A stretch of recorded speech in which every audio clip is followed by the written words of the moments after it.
This is a one-man infiltration mission, boss. Equipment is the bare essentials. Anything else will be OSP. The target location is a prison camp on a U.S. military base. Those Marines have the place locked down tight. Your only backup will be one extraction chopper. We can't send anything else. You won't need to. Again, this is infiltration, a sneaking mission. Your number one priority is remaining undetected. Use discretion before engaging any guards you encounter. Be mindful of their sensory perceptions, sight, sound, smell, and pain. Fortunately, these atmospheric conditions will continue until dawn. That should provide you with some cover. At least the weather's on my side. Your mission objective is to rescue Chico and Paz. According to Chico, they're both being held at an old prison facility. Recon from the intel unit supports this, so it's safe to assume that's where they are. Once you've gotten them to the RV, call in the extraction chopper. I'll monitor the situation and offer guidance from here, but you'll be the one in the field. How you handle this mission is entirely up to you, boss. Snake, yesterday we received official communication from the IAEA. It says, it has come to our attention that your organization recently purchased nuclear fuel from Uzbekistan authorities. We request permission to inspect your facilities. What a load of bullshit. Yeah, they're after Metal Gear Zeke's nuclear warhead. I'm betting this is payback from Cypher after Paz's leak. Using the UN. There's no telling how much influence they have. But the IAEA can only do inspections in countries that are party to the NPT. And we're not a country. Exactly. We haven't signed a safeguards agreement with the IAEA over peaceful nuclear use, and we're not obligated to report any nuclear material we have, nor information about any nuclear facilities. The IAEA has no authority to inspect us. But despite all that... That nuke's our last line of defense. We don't want to announce we have it until the world is preparing to wipe us off the map. Until then, we let everyone think we're just a private army with conventional firepower. What's Huey's take? That the problem's how to hide the nuke in Metal Gear. But I gotta tell you, he was all for it. I see. But there's no way we can have the IAEA poking around here. So what do? Ignore them? Send them an official letter of refusal. Say that we're a private organization and we've done nothing to attract this suspicion. You got it. We finished Zeke's waterproofing reinforcement yesterday. The day after tomorrow, we'll be done installing the main depth control tank, the compressed air tank, and the attitude control propeller pod. Huey. If the underwater test goes well, next week we'll try the 300-foot seabed depth. Drop the act, Huey. How did we end up agreeing to the nuclear inspection? Because after you sent that letter, I told them. After careful reconsideration, we agree to your request. And frankly, we should be inspected. This is our chance. If they come and go without discovering the nuke, we can tell the world we're clean. Of course, it's risky, and we'll have to make sure everything's perfect, but it'll be worth it. Huey, can they do an inspection without going through the Board of Governors? We contacted the IAEA's admin branch, and they said there's no record of us being brought up at any of the board's meetings. I'd say probably a preliminary inspection to determine whether we should be referred to the board. So it's bound to be a small inspection team, and they won't be here that long. Don't worry, leave everything to me. Has the media gotten wind of this? Yeah, 2 major Western networks want to do stories on us. I planned on saying yes. What? You want to broadcast this place to the world? That's why I agreed to the inspection. This is a golden opportunity. We can use the media to prove to the world we don't have a nuke. Besides, even if we said no, it would just be delaying the inevitable. Kaz, our hands are tied now. Start getting the place ready. Thanks, boss. Don't get the wrong idea. You've set it up so that any more changes of heart will arouse suspicion, that's all. Zeke stays, but we'll have to move all other AFVs to shore. Any potential troublemakers can go with them for some mandatory R&R. Sound good, boss? Just do it. About the inspection, what do we tell the men? The truth. What else? The one thing we don't need to worry about is anyone here spilling the beans about Zeke. Good point. What about the Sandinistas? There's still quite a few of them left on the base. I hate to say it, but it won't look good having Soviet bloc personnel here. The problem is, moving a group that size in a hurry would look even worse.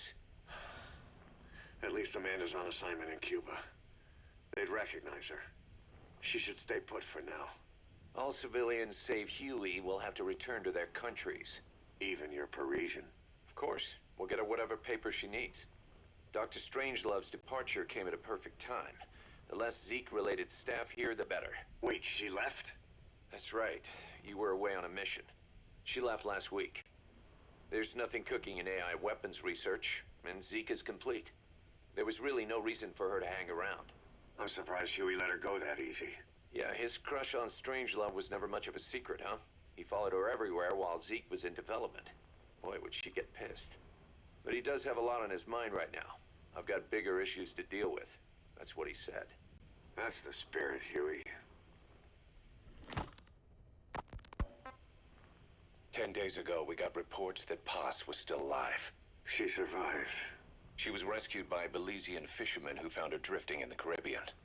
So what's the plan? Silence her before we're compromised? No. I've got something else in mind. Our friends at Cypher suspect Paz could be a double agent. She's being held for interrogation at a camp on the southern tip of Cuba. Black site. Nice. A slice of American pie on communist soil, and out of U.S. legal jurisdiction. The upcoming inspection of Mother Base has to be connected somehow. The timing's too perfect. The UN's nuclear inspection. My guess is they're trying to corroborate Paz's leak. We're an army without a nation. Word of our capabilities gets out, and we'll have the whole world out to shut us down. Having an American private intelligence agency involved's bad news. Cypher's the ones who sent Paz to us in the first place. She knows their true nature. Right. Paz is our only link to Cypher. If she's still alive, we need her on our side. If not us, who else is gonna rescue that bitch? When do we do it? The inspection comes first. We'll deal with us afterwards. Do the men know? Word has started to spread. The information came from Cuba through Amanda. One of the base personnel used to belong to El Frente. I'll tell everyone we don't concern ourselves with the survival of enemy spies. We need them focused on the inspection. And if we get her back here and she isn't cooperative, there's still plenty of room for her in the ocean. Works for me. What about Chico? He had a chance to stop Paz from hijacking Zeke and he blew it. He's carried that guilt ever since. Kid really did care about her. Chico, it's hard to say how he'll react. Have Amanda call him out to Cuba. He shouldn't be here right now. Good idea. They haven't seen each other in a while. Little time with Big Sis and he'll forget all about you-know-who.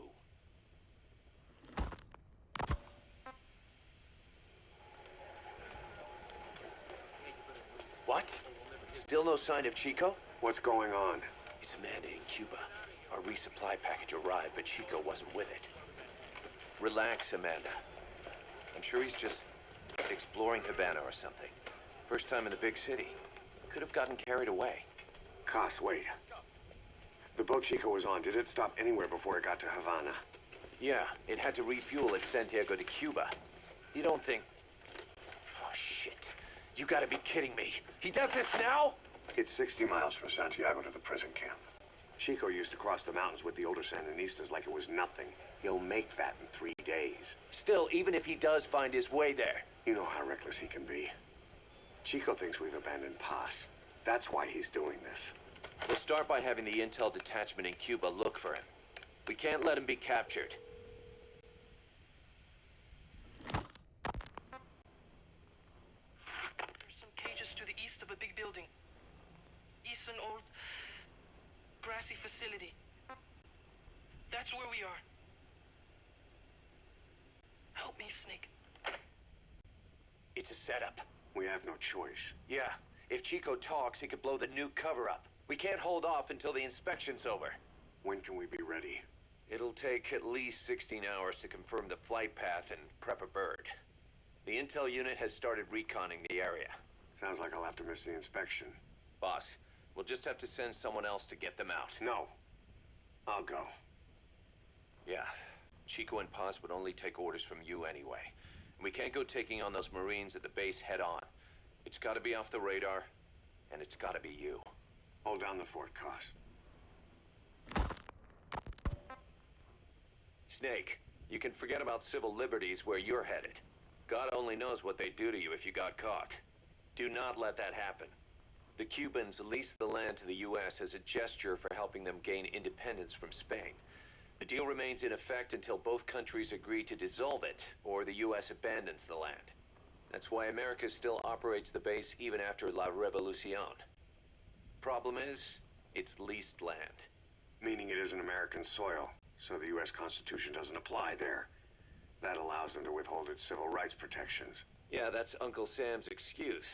The area was originally only for detaining refugees from countries like Cuba and Haiti. But a few years ago, the CIA and its like started using it as a black site. Enemies of the state are renditioned there and subjected to extreme forms of interrogation.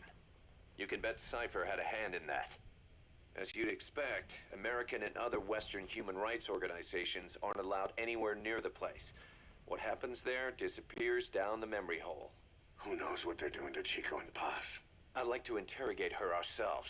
But if worst comes to worst, make sure she's dead. Chico, on the other hand, we have to bring back. Fast. He knows too much about us. Cos? The area is surrounded by mines placed by both the U.S. and Cuba, making escape on foot impossible. You're heading into the lion's den, Snake. Don't take this one lightly. Come back in one piece. Yeah.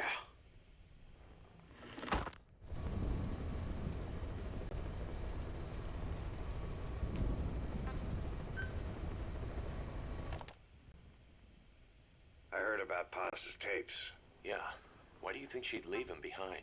And that diary? Whatever it was, her commitment was wavering. That much is clear. So she was leaving clues to help us. No way to know for sure. And the ocean's not giving her back. November 4th, 1974. At the outskirts of Barranquilla, Colombia. Contact with Big Boss successful. Zadornov posed as my professor, but Big Boss took one look and knew he was KGB. However, he does not seem to suspect me. To him, I am just a peace-loving student, and another victim of the CIA. We asked him to drive the CIA out of Costa Rica. To him, this means betraying his country. His forces are smaller than anticipated. They drift from place to place with nowhere to call home. That provided us an opportunity, so we seized it. Zadornov offered them a plant off the Costa Rican coast to use as a base. As expected, Miller jumped at the chance. Although initially reluctant, Big Boss came around when Zadornov played him the tape. All because the voice on it sounded like his mentor, the boss. Naked Snake, the man who once saved the world from the brink of nuclear war.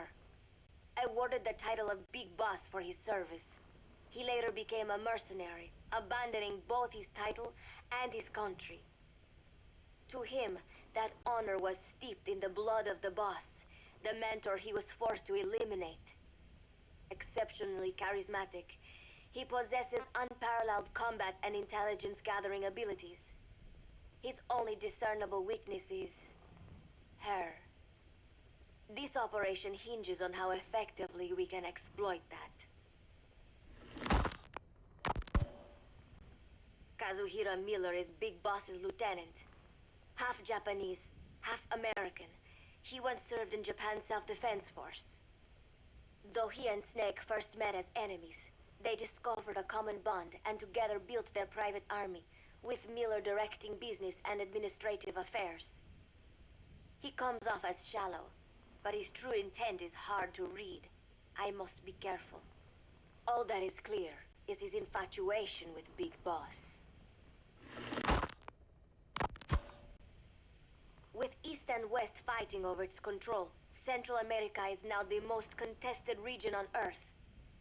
CIA Central American Station Chief Coldman has developed Peace Walker, a fully AI-automated, fail-deadly nuclear launch system with which he aims to reignite the Cold War. Snake's new objective in Costa Rica is to prevent that. Zadornov's, or should I say, the KGB's plan is to play the two sides against each other, turning the entire region red. Not one of the three parties realize they're all just pawns in Cypher's hands. Cypher watches all. Mother Base has developed rapidly since being established in the Caribbean Sea. They recruit more personnel daily, and already their mercenary services are turning a profit. Big Boss's leadership and charisma, and Miller's business acumen drive this impressive growth. Furthermore, joining forces with a faction of the FSLN has expanded their power even more. They have even commenced their own weapons development program. All is proceeding according to Cypher's will. I could not be more pleased. Snake's pursuit of Peace Walker led him to an AI modeled after the boss's thought patterns. It was incomplete, but, somewhat ironically, making contact with Snake was the necessary finishing touch. Meanwhile, the scientist behind Peace Walker's locomotive control, Huey, defected to Snake's army. His presence has greatly accelerated weapons development at Mother Base. I failed to anticipate Coldman's madness, but nuclear war was averted. However, this was only after the boss AI on board Peace Walker sank itself to the bottom of the lake, in what could be likened to suicide. The boss laid down her gun, choosing to sing for peace instead, and Snake, himself a gun, parted ways with her. In doing so, he reclaimed the title he once abandoned. He is Big Boss. Zadornov has been detained. Since this leaves my cover identity without a guardian, the Mother Base staff has taken me in. I am now better placed than ever to monitor their internal affairs. Everything continues to unfold according to plan. The developer of the boss AI, Dr. Strangelove, has also come to Mother Base. With her and Huey's expertise, they can now develop a weapon capable of matching Peace Walker. Development on the bipedal weapon is now complete. They call it Metal Gear Zeke. It stands there like some sort of mystical guardian. The soldiers gaze on it with pride and reverence. Big Boss has elected to arm it with a nuclear weapon. As an army without a nation, they seem to feel the need for a deterrent against whatever the world might pit against them. It is a dangerous gambit. Why do such a thing? Their nuclear strategy differs from the Americans and the Soviet Union. The superpowers deter attack by revealing their nuclear arsenals to one another. Snake and his men know that if they were to go public with this, the whole world would unite against them. Business would dry up overnight. So they do not plan on revealing the nuke until necessary. This ace-in-the-hole approach is their idea of a nuclear strategy. Wielding a deterrent, all the while unable to reveal its existence. I wonder if Snake sees how vulnerable this makes them. Yes. Hijack Zeke? Yes, I did indicate that to be our leverage. But I cannot imagine his agreeing to that now. But did you not raise them to safeguard your governance without borders? No. I have not forgotten. Cypher watches all. Yes, things are proceeding, but modifying Zeke has not proven easy. I am using Zadornov to buy some time. No, I have not forgotten what you said. However, well, forgive me for asking, but this is you I am speaking to, isn't it, Cypher?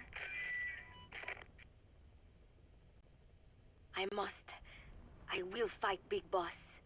The world must be ruled by a single will. To defy Cypher is a fate worse than death.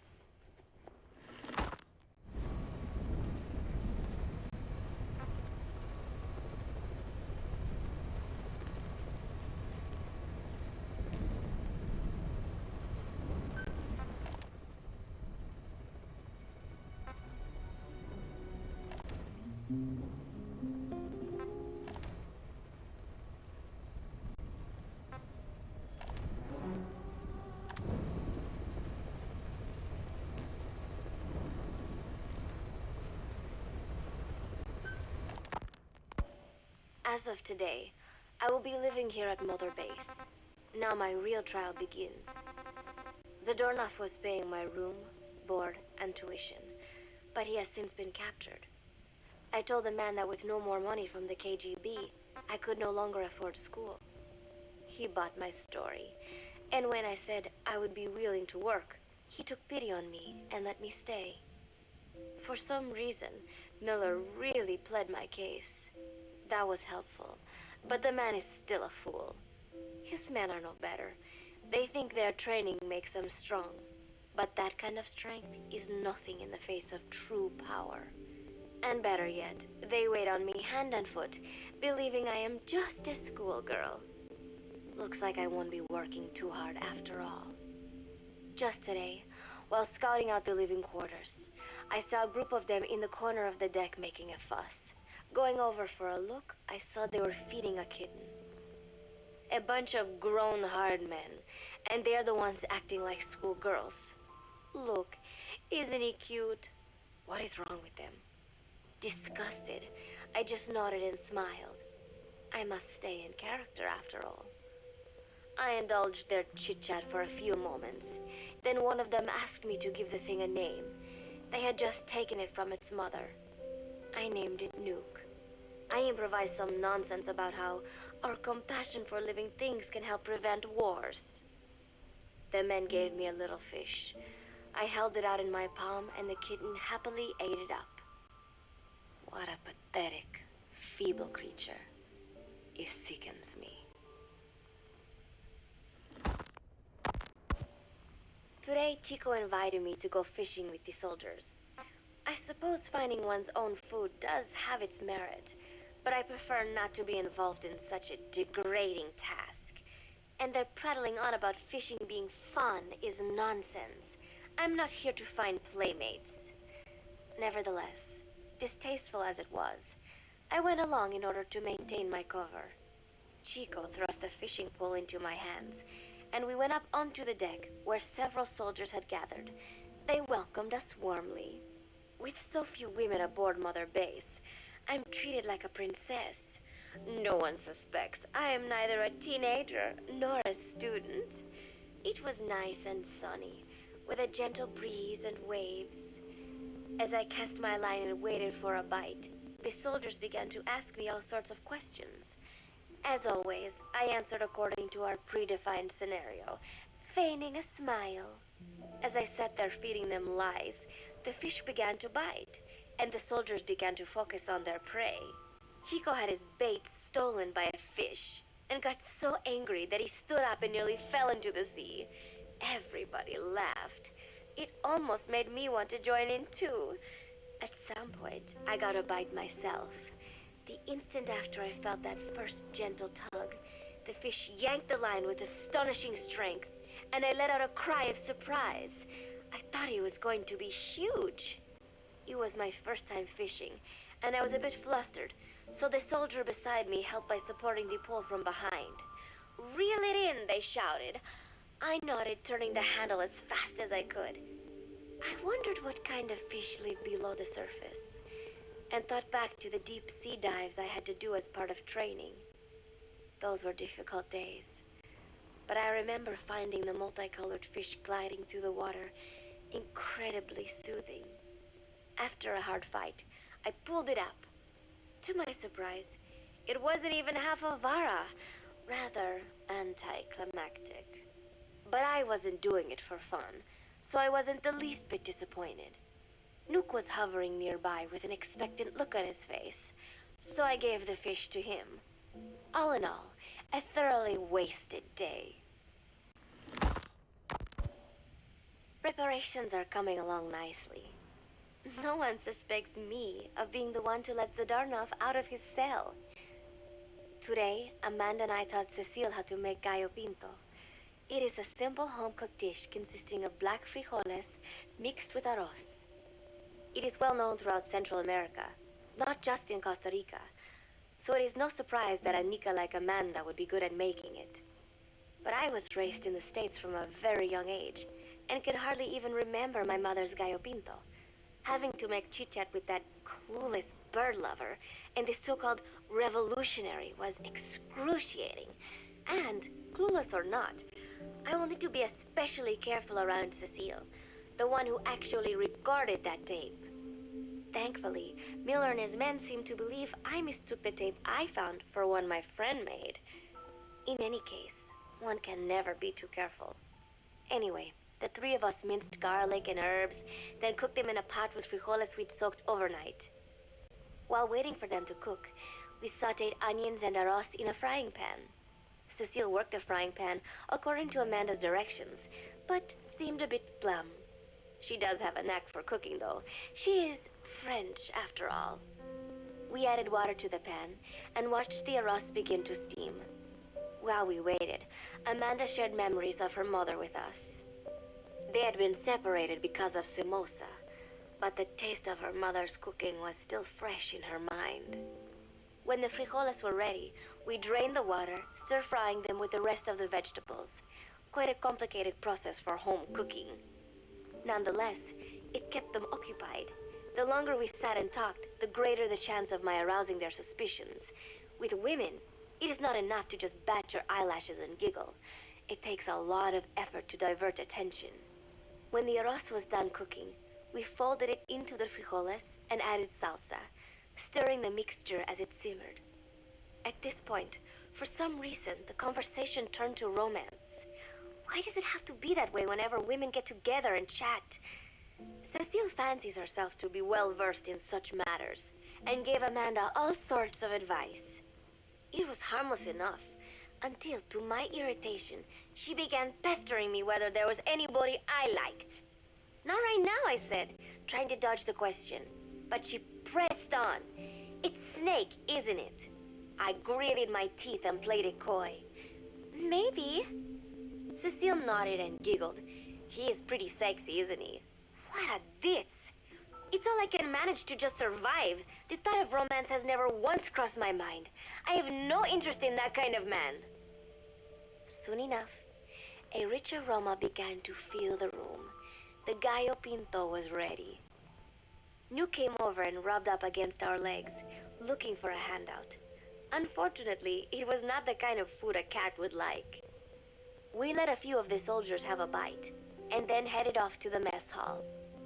The home-cooked flavor we'd achieved was a big hit with the men of MSF.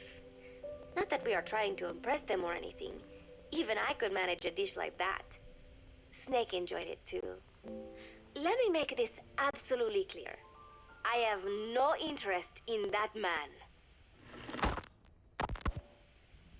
Football, or soccer as it is known in the States, is extremely popular here. It has not caught on yet in the US, but it has legions of rabid fans all across Latin America. These fans can get so rowdy that it is commonly believed El Salvador and Honduras went to war in 1969 over scuffles in a soccer match. In reality, tensions between the two countries were already high. The match was merely one of the sparks that set them off. But these people are so passionate about this sport that the story seems plausible. Predictably, many of the soldiers here are fans. They have apparently divided themselves into Costa Rican and Nicaraguan teams and started playing each other. To play, you need a ball and 2 goals. The R&D team built and set up simple goals on the deck. I had absolutely no interest, but Chico insisted that I come and watch. It was not a proper match by any means. The pitch was not even regulation size, but the players and spectators alike got pretty excited. They banged empty cans and shouted cheers through the handmade megaphones. It almost felt like carnival. Huey, the referee, blew a whistle to start the match. The soldiers' training has left them in excellent physical shape, but they lacked the honed skills of professionals and their play was quite rough. Midway through, one of the men collided with another. They started shouting at one another, but Huey stepped in. I thought we had forsaken our countries, become one with the earth, he said, quoting Snake. We are not competing for national pride here, and we are not fighting for the good of any one country. This is not a war. Soccer is a peaceful sport, am I right? The soldiers nodded. They know the pain of war, and they share Snake's vision. Perhaps that is why all this resonates with them. Team Costa Rica was down a man, and somehow, I was picked to fill in. Costa Rica had the advantage up until that point. I suppose Huey wanted to keep it balanced. The soldiers agreed with Huey's call. Maybe the Costa Rican players felt an even matchup would be more fun, too. I could not be bothered to run at first, but chasing the ball out there in the hot sun, I was soon drenched in sweat. Before long, I found myself actively seeking out the ball, partially out of desperation. I picked up a loose ball deep on the opponent's side of the field. Even though he's Nicaraguan, Chico cheered me on, yelling, "Go for it, shoot!" I launched the ball as hard as I could, only to have it blocked by the keeper. Disappointment only increased my determination. In the end, I didn't score a single goal, and Costa Rica gave up its lead. It was really close, though. We congratulated each other on a good match and sprawled out in the shade on the deck, exhausted. The ocean breeze felt so nice on my sun-soaked body. Nuke came over. It is one of his favorite spots, and stretched out next to me. And together, we watched fluffy white clouds drift lazily across the clear blue sky. It was lovely out today, so I decided to sun myself in a lounge chair up on the deck when Strangelove came up to me. Despite the heat, she was in her usual long sleeves and pants. I waved at her. She looked away and mumbled, "Hello there. Fancy meeting you here." I asked if she needed anything, feeling her eyes creeping up and down my body like she was savoring it. Finally, she swallowed and said, "You have such beautiful skin." Bewildered, I shook my head and said, "No, not at all. I had heard rumors that she was a lesbian, but she couldn't be after me, could she?" She continued to stare and said, "No, it is beautiful, but you must not let yourself get so tanned." And then she took my hand in hers. "What is wrong with a little sun?" I asked, trying to cut the conversation short. But she shook her head violently. "No, you mustn't. A young lady should take better care of her skin." She was acting strangely now, as if aroused. She lectured me on the perils of tanning, how it ages skin, causing wrinkles and spots, and in the worst cases, even skin cancer. I knew already that tanning could cause spots, but I thought only pale-skinned Anglo-Saxons had to deal with that. Having a scientist tell me it causes aging, though, that spooked me a little. If I am to keep playing the teenager, I will have to start paying more attention to my skin. Sensing my anxiety, she took a small tube from her pocket. She said it was the sunscreen she always used. She told me to keep it. I didn't know what to say. I was more than happy to take it, but exactly what were her intentions? Was she merely being nice? Or is she really into me? Either way, there was no reason to refuse, I suppose. I have undergone training. An out-of-shape woman does not pose any real threat to me. Having power means not being afraid. It is the same on a global scale. A country with nukes can dictate terms to a country without them. I thanked her and took the tube. Then she offered to put some on for me. She squirted some lotion onto her fingers and began rubbing it into my chest. It happened so suddenly, and I was so taken aback that I did not even think to protest. She caressed my stomach with her long white fingers, then slid them upwards between my bikini-clad breasts. "What? Wait," I sputtered as her moist eyes met mine. She was beautiful. Somehow, I found myself captivated by this woman more than 10 years my elder. "Hold still," she whispered in my ear. I nodded silently, unable to refuse. My body went limp, motionless, as if in a trance. Gently, carefully, she rubbed the lotion all over my entire body. I shouldn't have enjoyed it, and yet I could not help myself. For a moment, I was spellbound. That woman is dangerous. I had better watch myself. Protecting one's health is an important part of any agent's job. But despite my best efforts, I have caught a cold. Now that I think about it, Mother Base's numbers are on the rise, with soldiers coming from all different places and backgrounds. It is no wonder then that sooner or later someone would bring in a virus. That said, what I have got is just a common cold.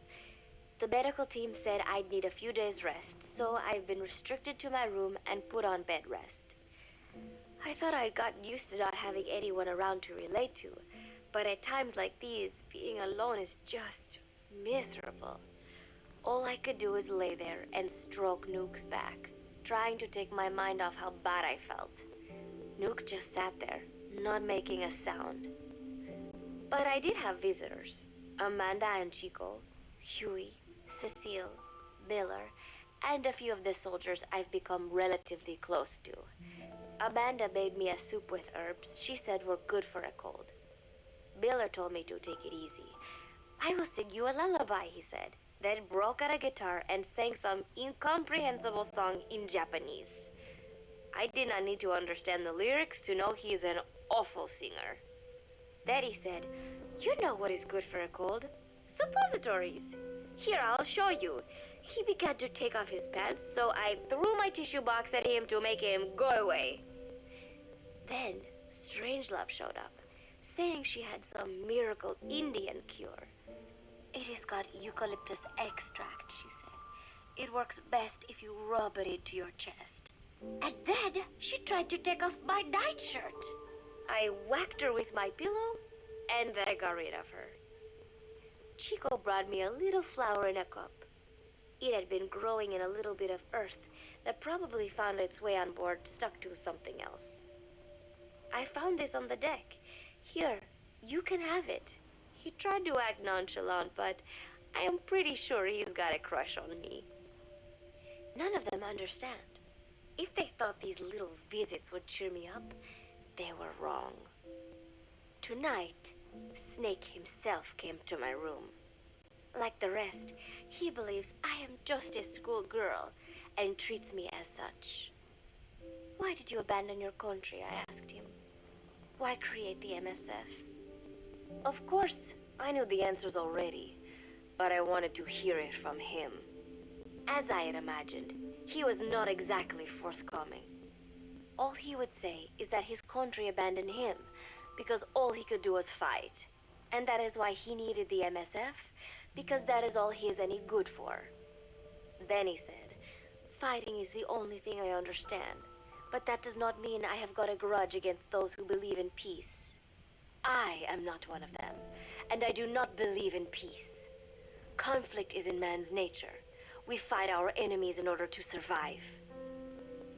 Maybe we are not so different after all, he and I. But that is exactly why I'm going to have to kill him, or else he will have to kill me. When I stop and think about this wretched existence, being killed by a man like that suddenly does not seem like such a bad thing." Every month, Mother Base throws a party for all the soldiers whose birthdays fall in that month. There is something strange about a military organization having parties. Really though, it is just an excuse to drink and make noise. It is not easy to get alcohol in a fortress in the middle of the ocean. Most days they are training from dawn till dusk. They do not have time for things like drinking. That is why Snake and Miller came up with the idea to give everyone a chance to let loose. Obviously, a bunch of boors like that are not going to bother with blowing out candles on a cake. Rather, they sit there in a cloud of cigarette smoke, drink beer, eat meat, tell tasteless jokes, and swap crude insults about one another's hometowns. But it hardly ever breaks out into something serious. They talk up a storm, but they're just having fun. It is funny. You have got members of FSLN rubbing shoulders with the UCLAs, people who once would have considered the other mortal enemies. I wonder if that is what makes Big Boss so popular. In leaving their countries behind, they leave their hatred for other countries too. Miller seemed a little protective of me. Hope they're not being too crude, he said. But soon enough, he too was drunk. He yelled, "Come here and take a look at the real Kazuhira Miller." Then dropped his pants and mooned everybody. The other soldiers burst out laughing. I have never seen such a crude, ridiculous party before. And yet, all these people, laughing and acting the fool. Is this what they call peace? For some reason, I began to think about all that has happened since I came here. Fishing with Chico, cooking with Amanda and Cecile, playing soccer, having visitors when I caught a cold. When I stop and think about it, my time here has been the most peaceful of my life. But that is about to end. I cannot imagine he will be willing to negotiate. It seems I am to fight the legendary Big Boss. I do not know if I'll be able to beat him. But if I have to choose between death and defying Cypher, I will gladly choose death.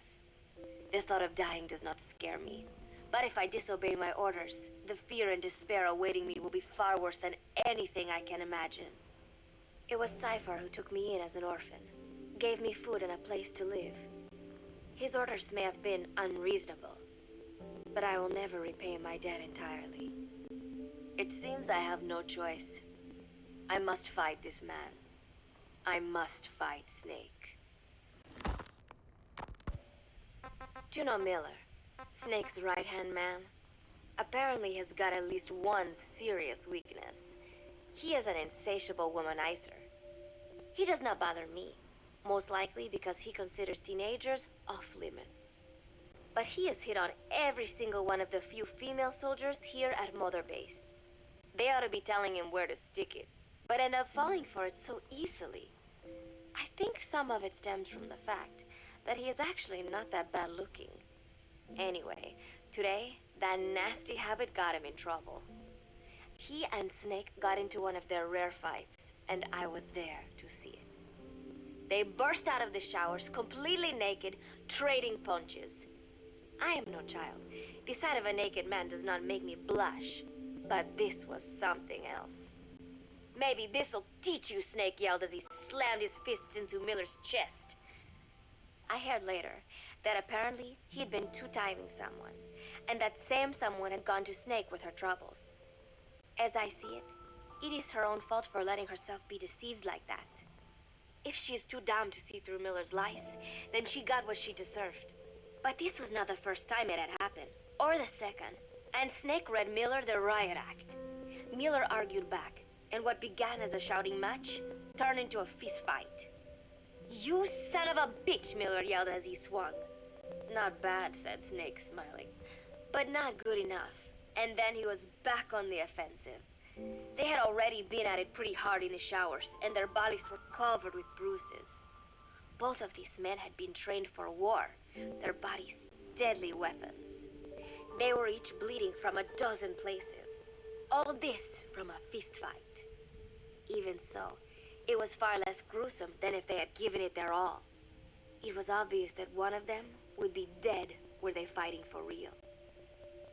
Miller took another swing, yelling, "Try this then!" Snake parried, then responded in kind. But I could tell he was not aiming for anything vital. "You are one tough bastard, boss," Miller muttered. A smile crept across his face as he caught his breath. And then they went right on fighting. Blood and sweat flew off their glistening bodies. It was combat without hatred or hostile intent. I had never seen violence like this before. And yet, it was more than just a friendly tussle.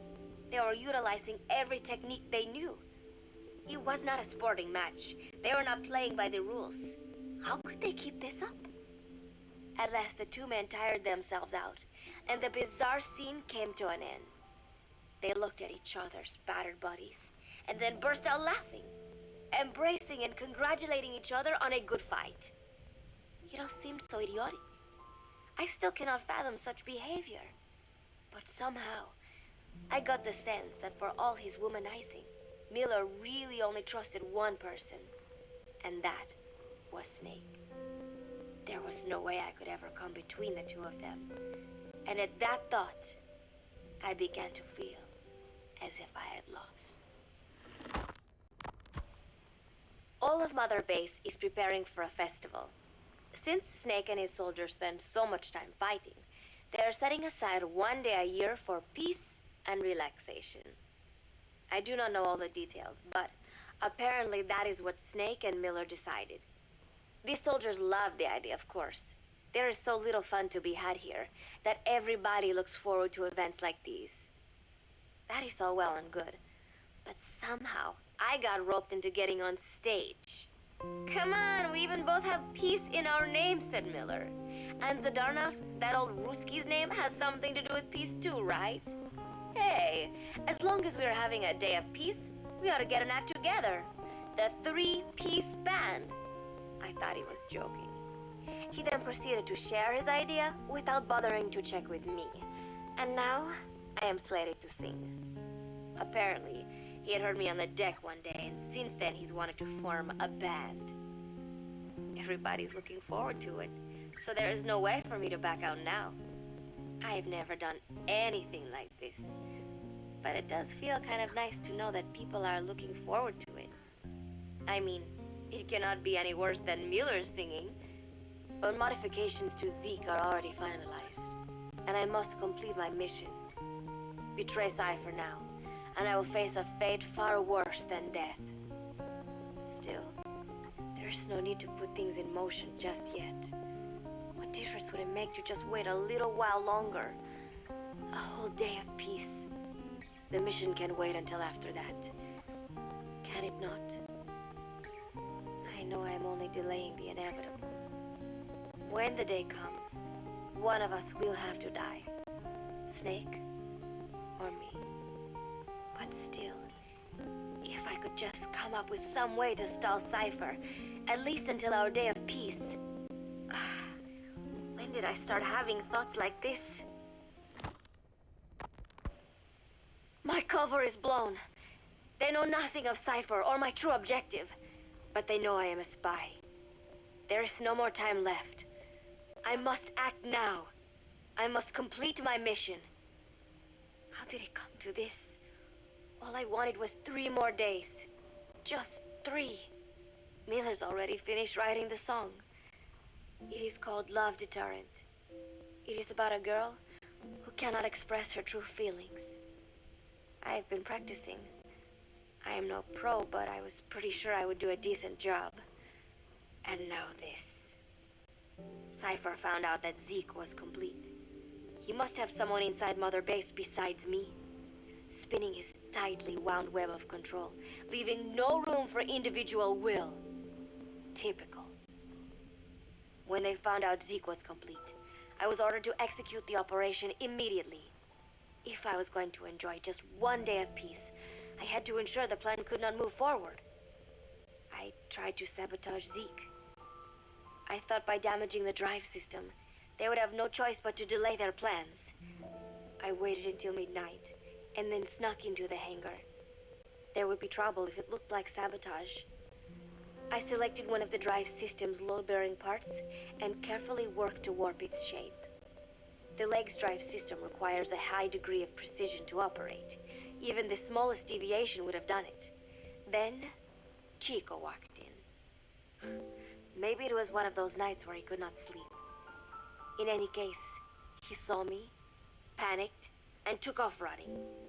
It would have been easy to kill him, but I could not. I know he likes me. It is not as if I would ever have an interest in a child like him, but I could not pull the trigger. Not at him. Not in the back. Will he tell them?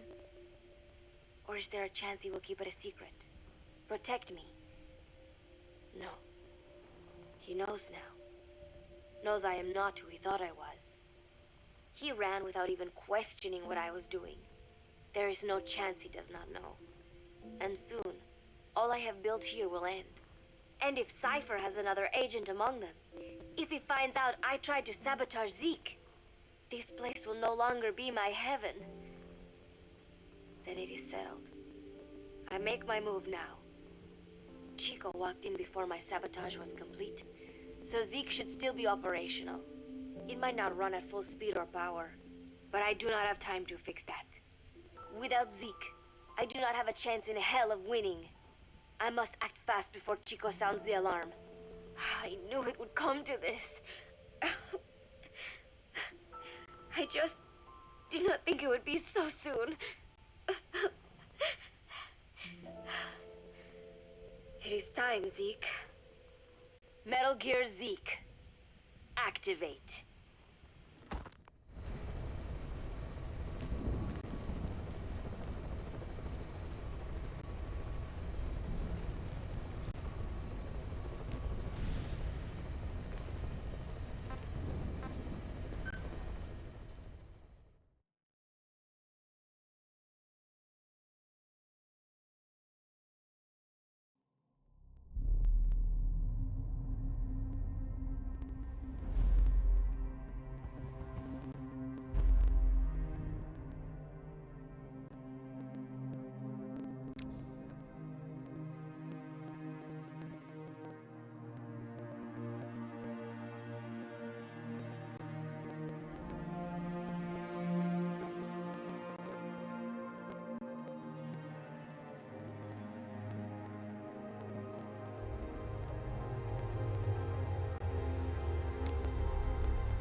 She told us everything. Don't worry, I kept my word. She didn't suffer long. Here. You earned it.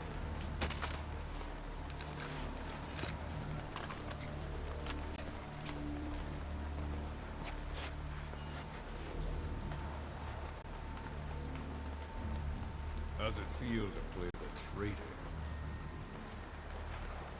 No more war games. You're a real man now, soldier.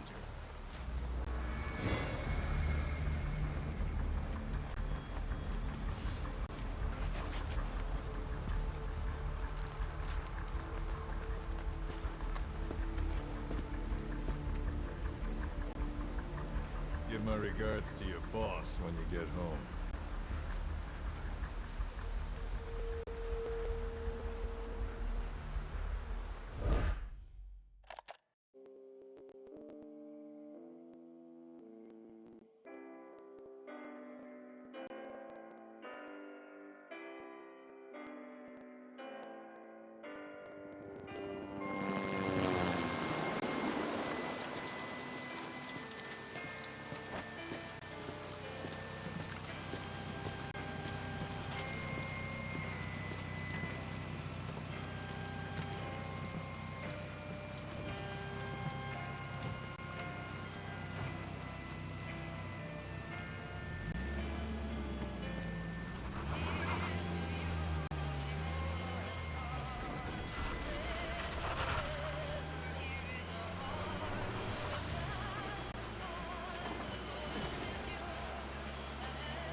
Ten days ago, we got reports that Paz was still alive.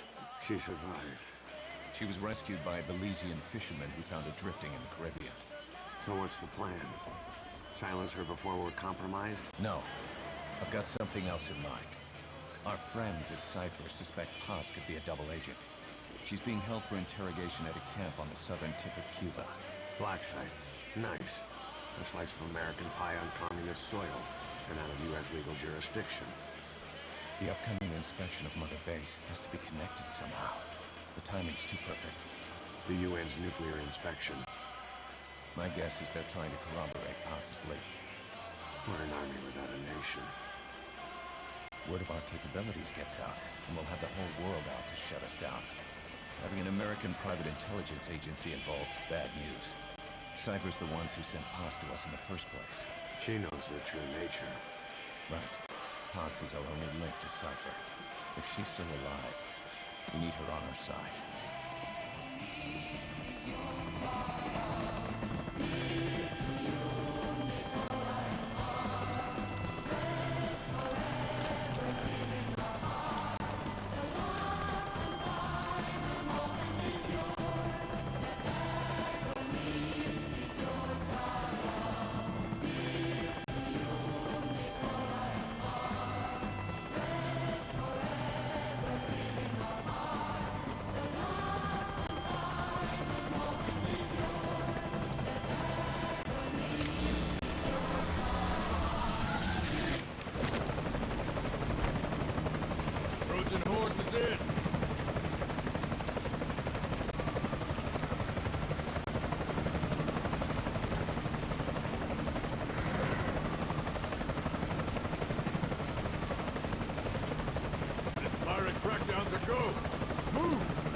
So who's the other target?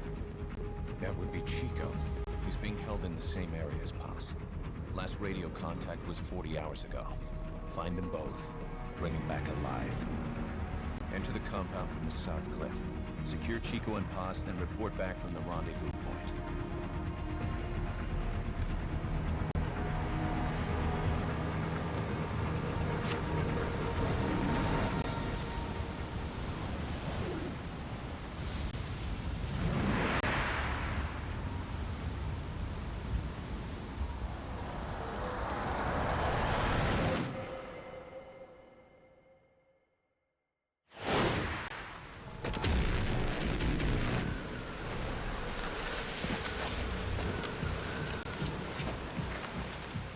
We'll send a chopper from across the Cuban border. You should be back at Mother Base in time for lunch. You'll probably just miss our guests. The only catch is you go in solo. The politically sensitive nature of the mission needs backup is not an option. Fine. I like some alone time now and then.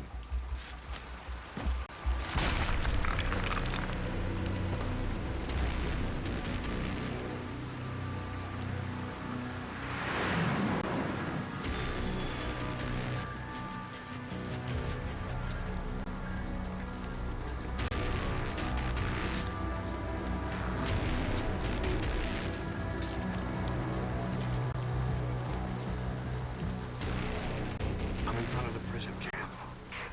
Excellent, Snake. Age hasn't slowed you down one bit.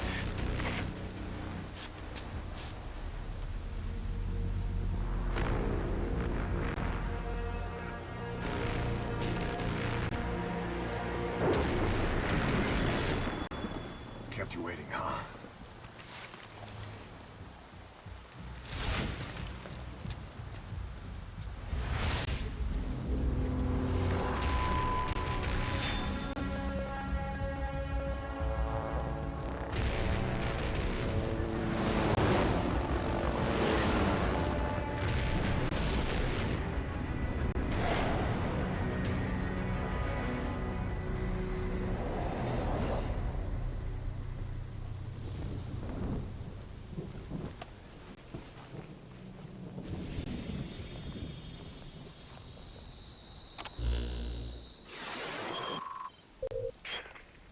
Paz are being held in an old unused part of the compound.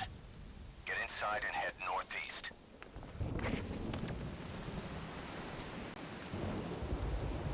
Mission info has been updated. This is an infiltration mission. You've got to stay out of sight. Before you go any further, use your binoculars to recon the area. What do you see? Press the call button to get more intel. That's the refugee camp. I hear it's where they hold refugees from countries like Cuba and Haiti. Your binoculars are equipped with a directional microphone. You should be able to listen in on whatever they're pointed at. You should try listening in on those soldiers. Even casual chatter could reveal something in a place like this.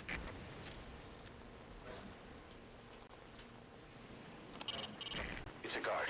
Don't let him see you. Avoid combat whenever possible.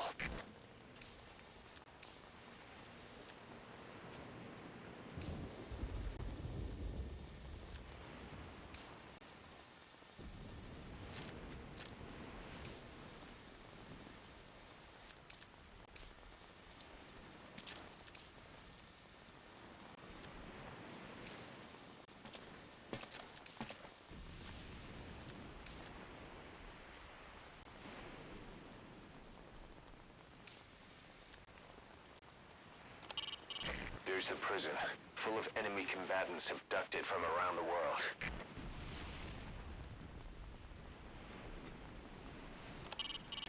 Is that for storage or something?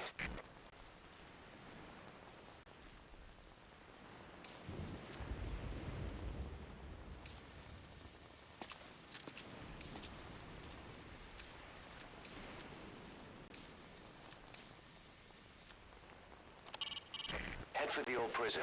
You'll find the targets there. You can use your iDroid to check all sorts of operational data. The map, objectives, the target's locations. It'll help a lot if you let it. An anti-air gun. A chopper's worst nightmare.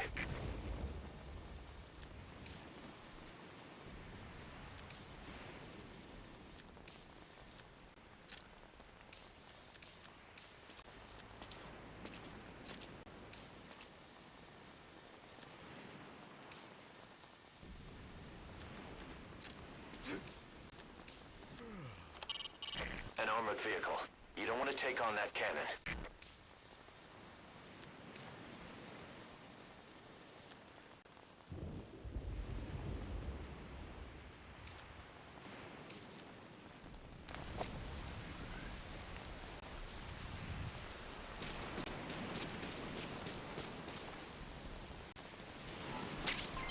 XOF. We have no more than a dozen guys at Barranquilla. Some of them with barely enough gear to protect themselves. Now here we are, not 1 year later, over 300 men strong. But the way I see it, this is still our 0 hour.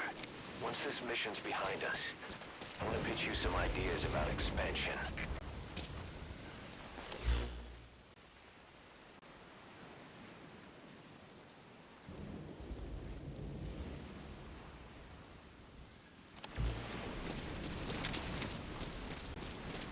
Keep low.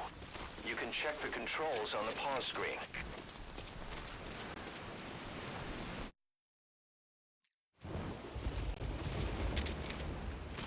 If you ready your weapon while crawling, you can move horizontally left or right. If you do that holding the dash button, you'll move faster.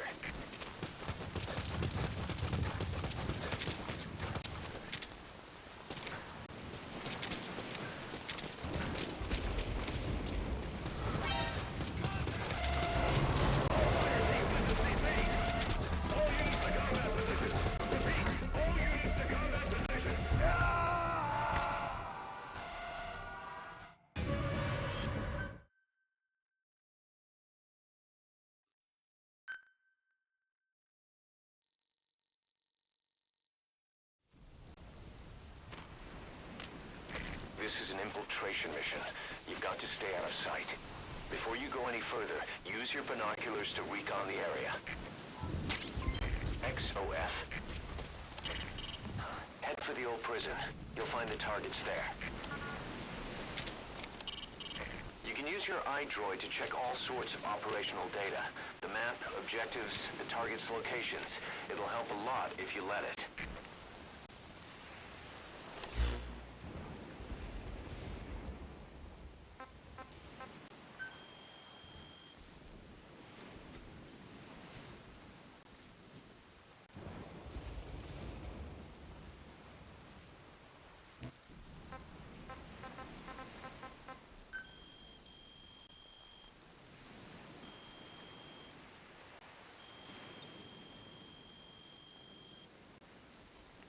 This is the transmission we intercepted.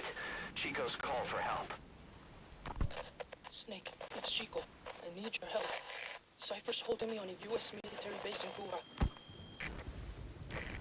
Gossip's here too. You're at the precinct area on the coast. There's some cages to the east of a big building. East an old grassy facility. That's where we are. Help me, Snake. Their lives are in your hands. Get Chico and Paz out of there.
aimed low. You can check the controls on the pause screen.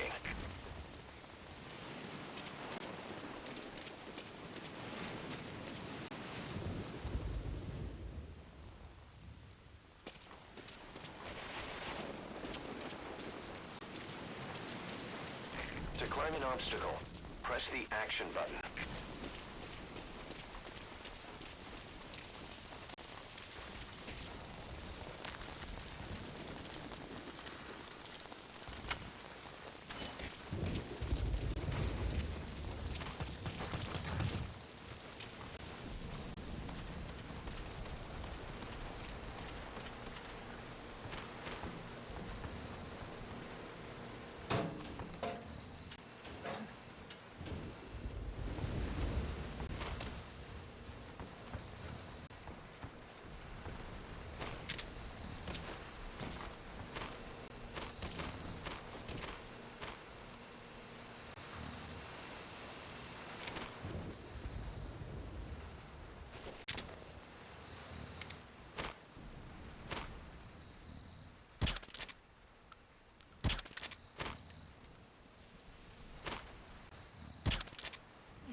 Head east to the old prison area. You can bring up the target's location on your iDroid.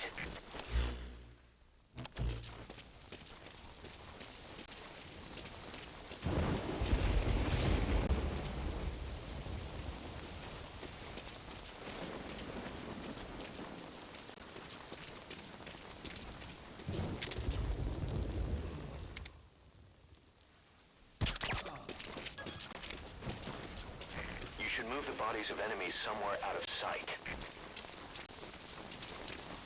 Contact me if you need advice.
down just as hard the day we met Paz.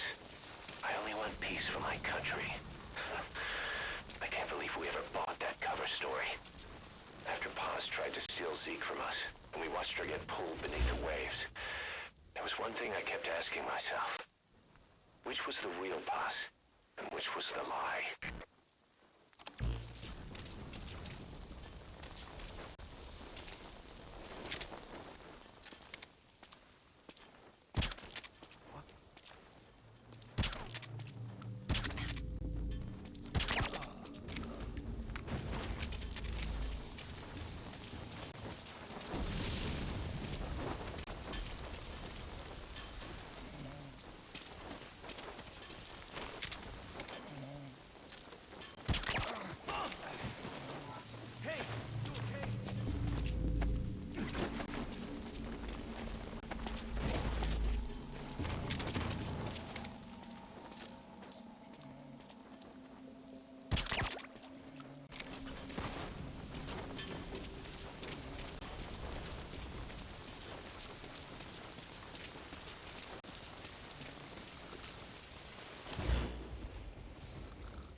Rain just won't let up.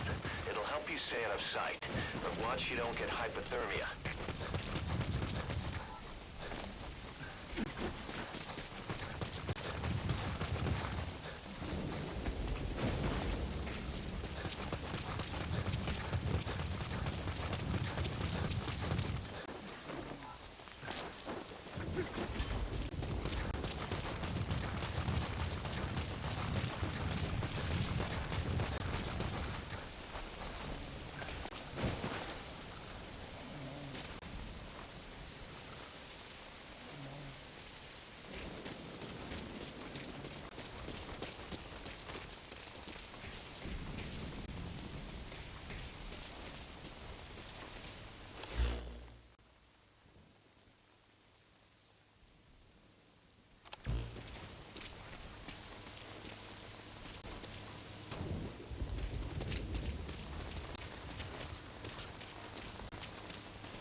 Eyes open, boss.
That's the old prison area. The targets are there.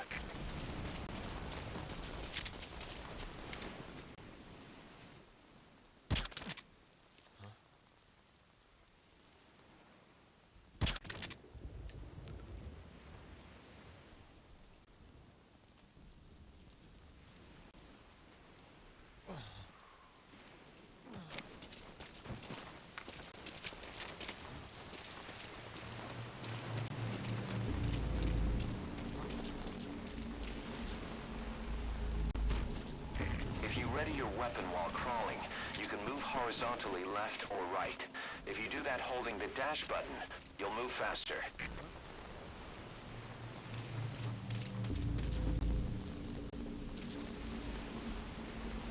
What the hell?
Once you don't end up head first in the ocean.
Chico, it's me.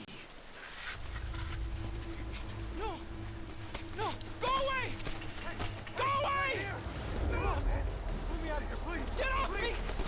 Get off! Chico, keep it down. Go away! Right over here. Hey, you gotta let me out. You let me out, go! Stay here. Get off me! Get off!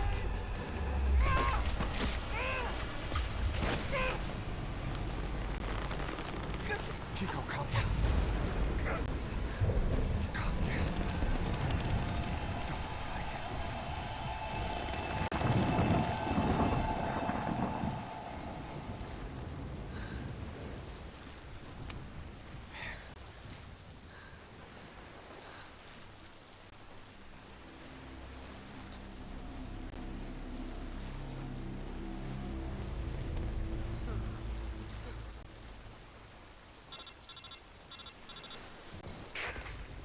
I got Chico.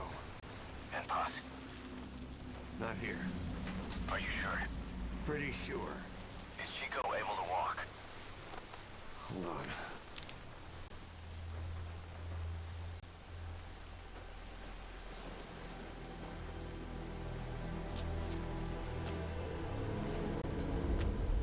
Not gonna happen. You'll have to carry him out then. Okay, boss, change your plans. Haul Chico over to the rendezvous point. We'll get Paz's whereabouts out of him once he's calmed down.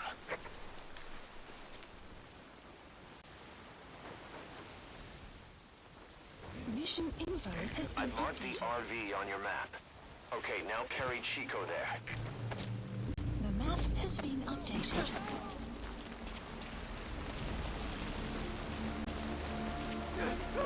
There's someone in there. What do you plan on doing?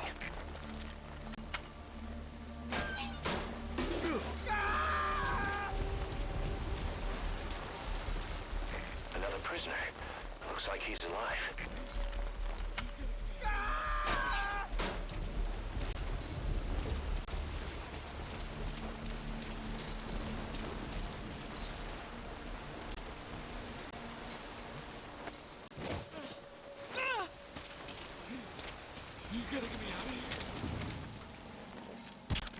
Those tranquilizer rounds are only good for putting your target to sleep. They won't help you break anything.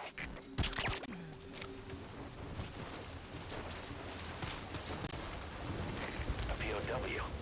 That's fine if he has some intel, I guess.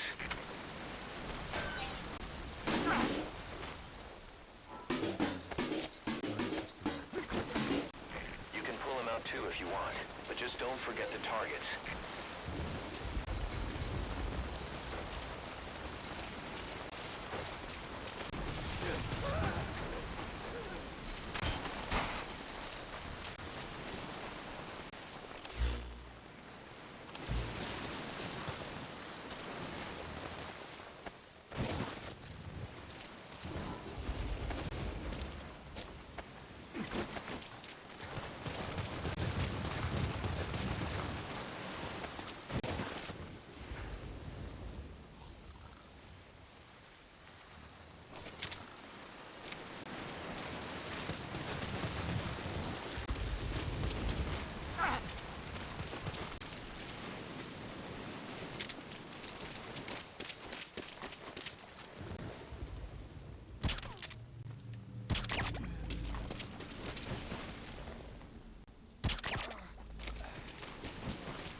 Prisoner.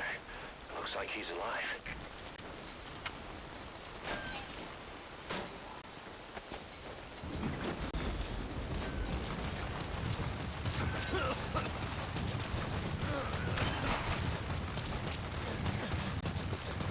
It hurts. It hurts all over.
RV's just a little further.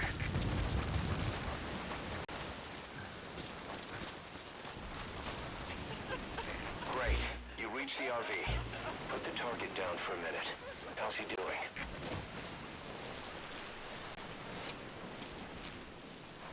Chico, where is Paz?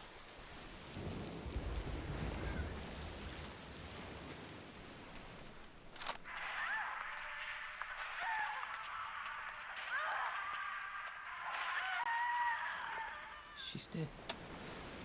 When was this recorded? She's dead.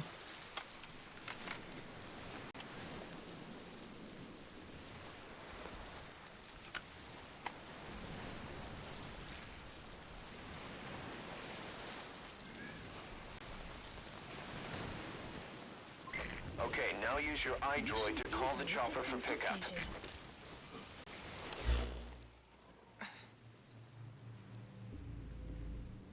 Marker placed. Marker removed.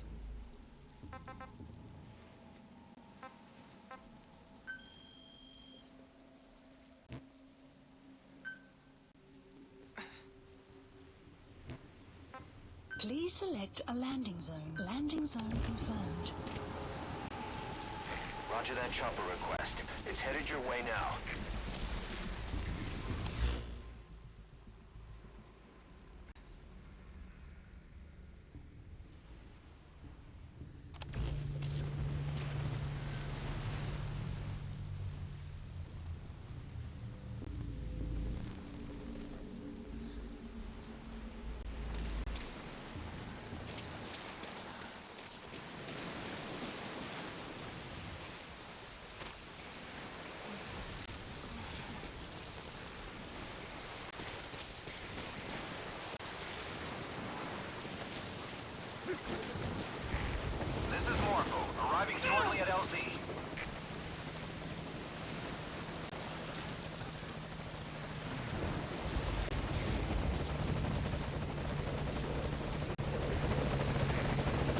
Bravo. On station at LZ.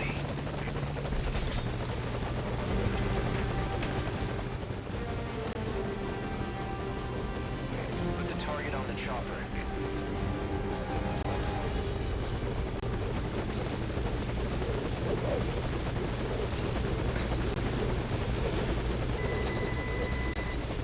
Okay, target is in.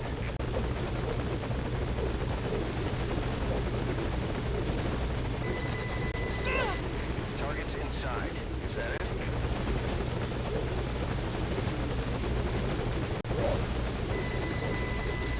He's coming too. Roger that.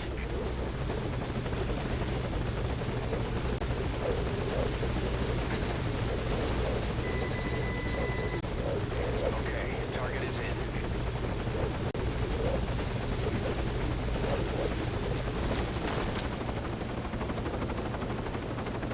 Chico's tape. Think it could give us a clue to Paz's location? Use your iDroid to listen to it.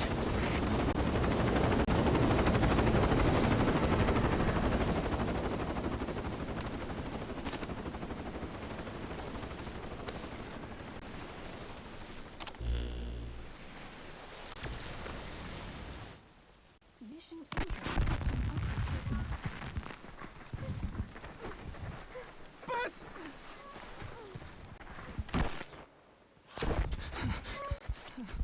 On your feet. Okay. Chico was taken out of his cage. Did he leave the tape recording while he was being moved? Paz might be up ahead.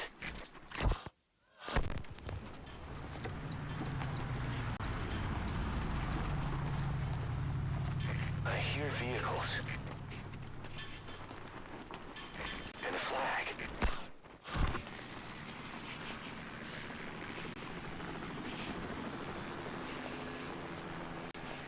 Must be near the heliport.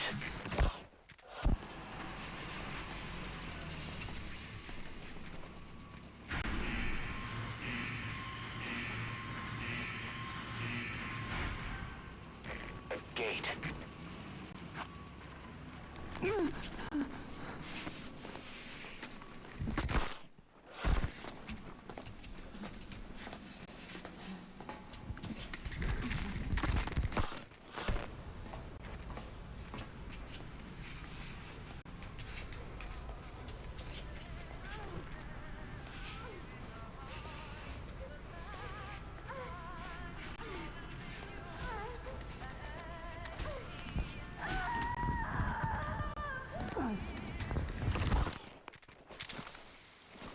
Chico left the tape on record while he was being moved. Try using what you hear to find Paz. If you're still not sure, listen to the tape again.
effective for dealing with nearby enemies. You can now either interrogate him, knock him out, or kill him. His life is in your hands.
Open the front gate. Supply deliveries on its way in.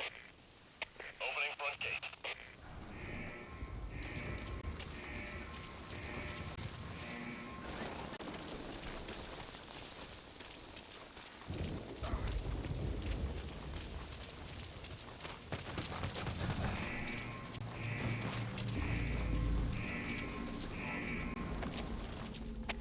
CP, this is Delta 4.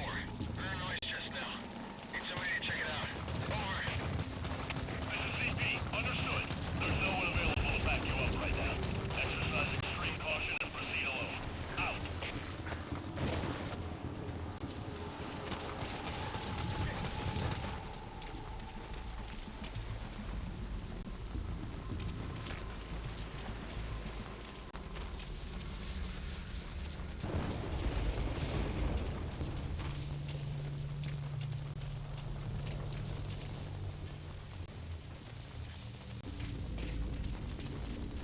That sound. A flag fluttering. Next, they headed for a place with a helicopter.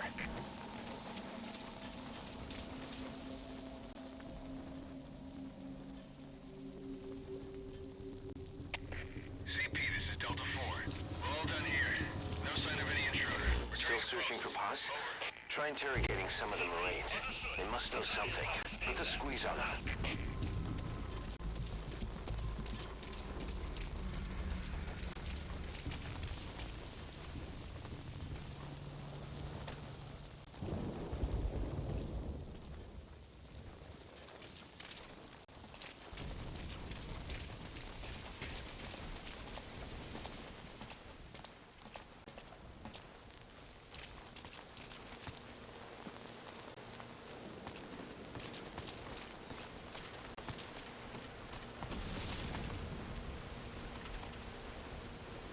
To interrogate an enemy, first grab him.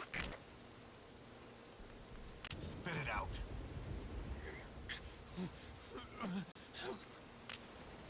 Speak.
Map has been updated. Speak.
The helipad. That matches Chico's tape.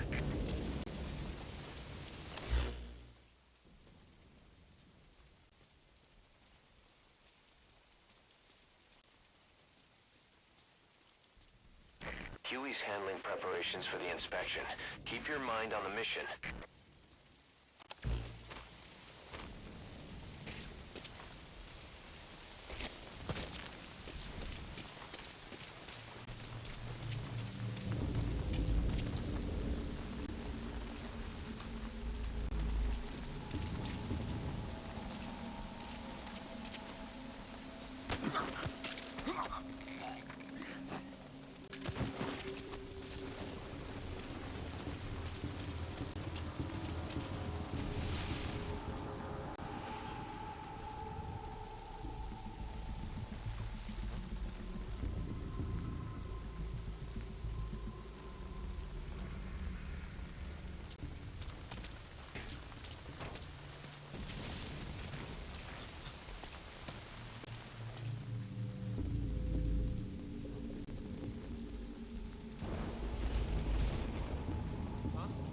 What's up?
move back and forth while hanging. You can also climb back up or let go and drop. Just be sure of your surroundings before you do.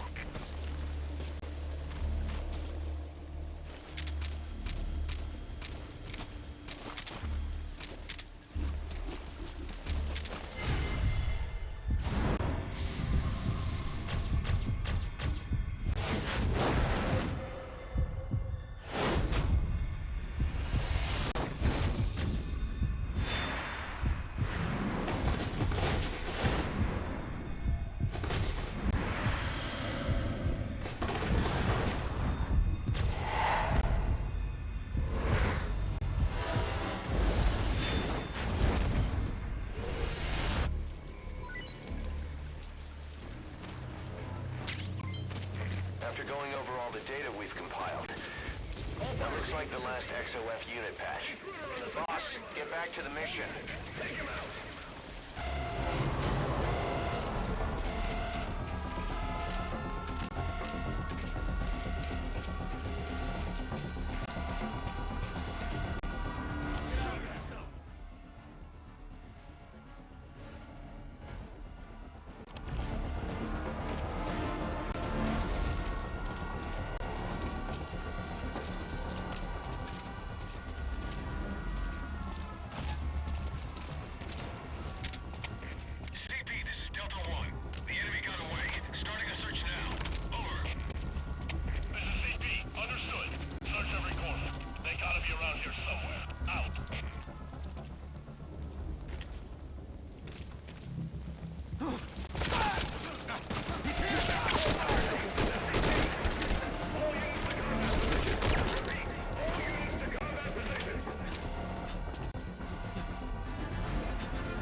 out.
boss. Get Poss onto the helicopter. Hey, shouldn't the guy doing the check have been here by now? The outer gate's open and everything. Do something. We gotta check the vitals of that prisoner, don't they? Got nothing to do with us. Forget about it. Yeah, sure. You hear that? You need to hurry up your escape before they realize Poss is missing. CP, this is 207. Marker placed. We're under attack. Over. Please select a landing zone confirmed. Understood. All fire teams check your surroundings. Snake, that area's a hot zone.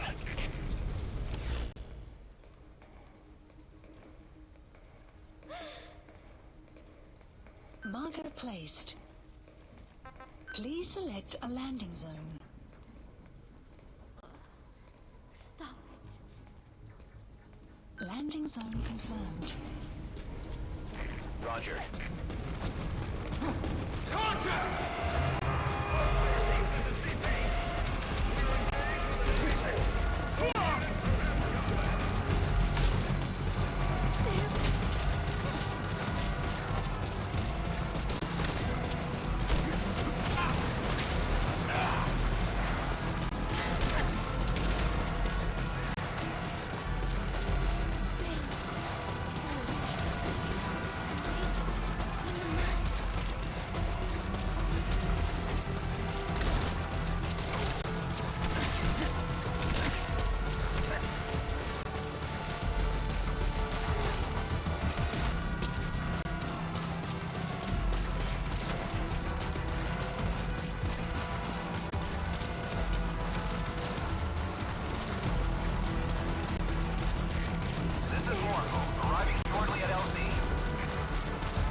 Snake! Snake! Medic!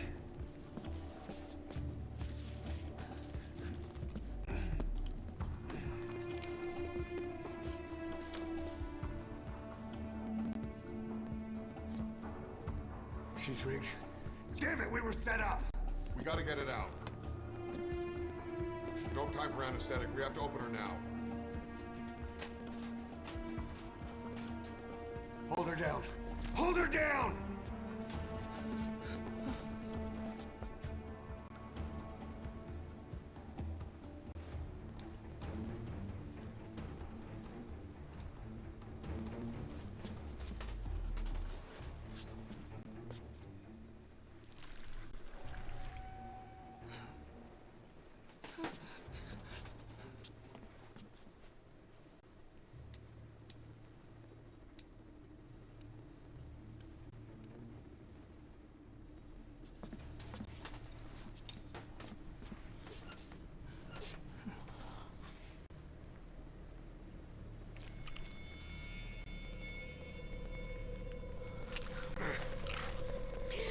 Keep her gut in.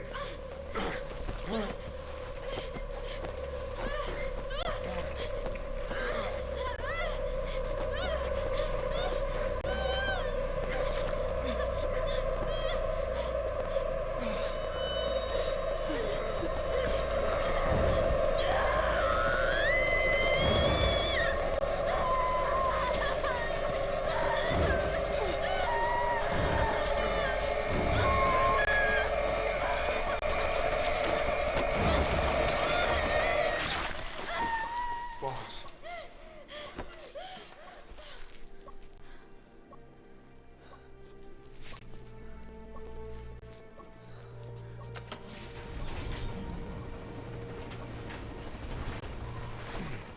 Breathing stable, no active bleeding.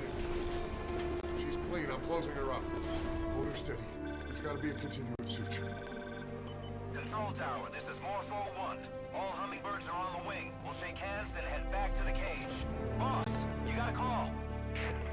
Boss, can you hear me? What's up, Huey? Our guests are right on time. Document destruction and hangar decontamination are complete. AFVs have been stowed away. And Zeke's on the seafloor along with a nuke. Everyone's got their story straight. The guided tour will be wrapped up by the time you get home. Make me proud. By the time they leave, I'll have the IAEA praising us as the poster boys for world peace. Out.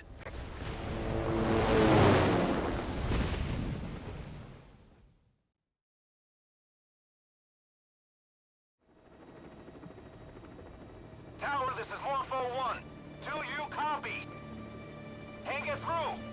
The link seems fine, but...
inspection was nothing but a smokescreen. I heard explosions, then... They played us like a damn fiddle! Give it back! This isn't right, that was ours! We built it, damn it! You spy bitch! Come on, start talking, bitch! Come on, get up and start talking!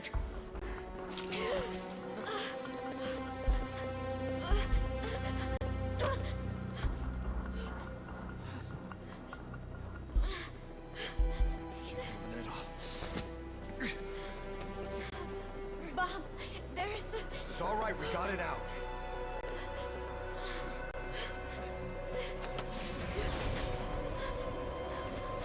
There's another in my...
Your favorite song? Nicola Bart. Immigrants wrongly executed. But their deaths served as a message to others. That ours is a society that murders the innocent. Do you too believe your sacrifice will change the world?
Cypher's been in hiding ever since his grand experiment.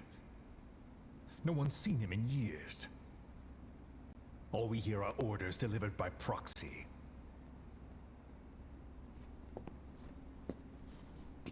Except you. You met with him, face to face, in order to contact Big Boss. Tell me where he is. Where is Cypher? Where is Zero?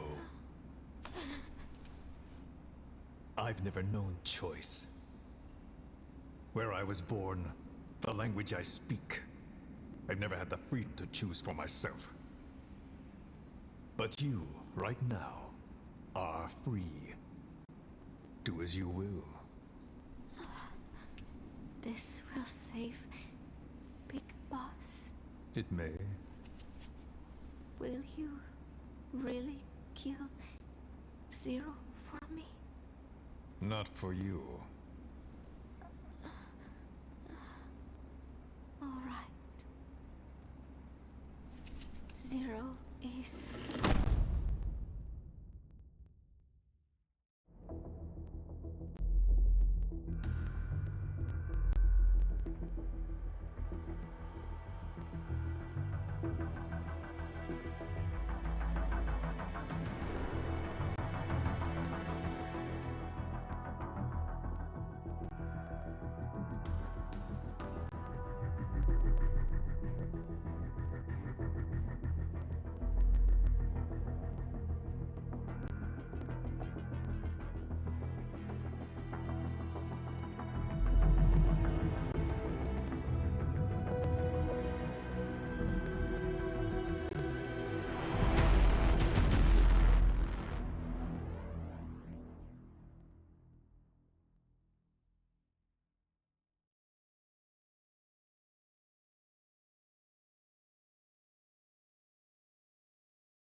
Don't you die on me, damn it! He's dropping! Intubate, now! Clear!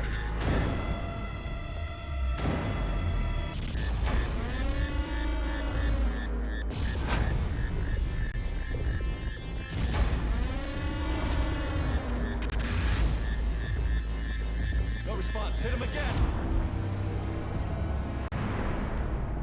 Clear!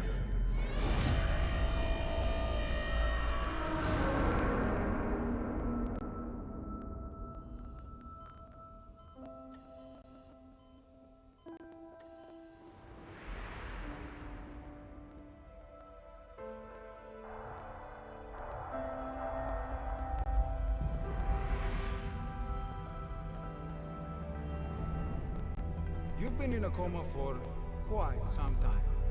Yes, I know. You would like to know how long. I'm afraid it's been 9 years. Why are we still here? Just to suffer.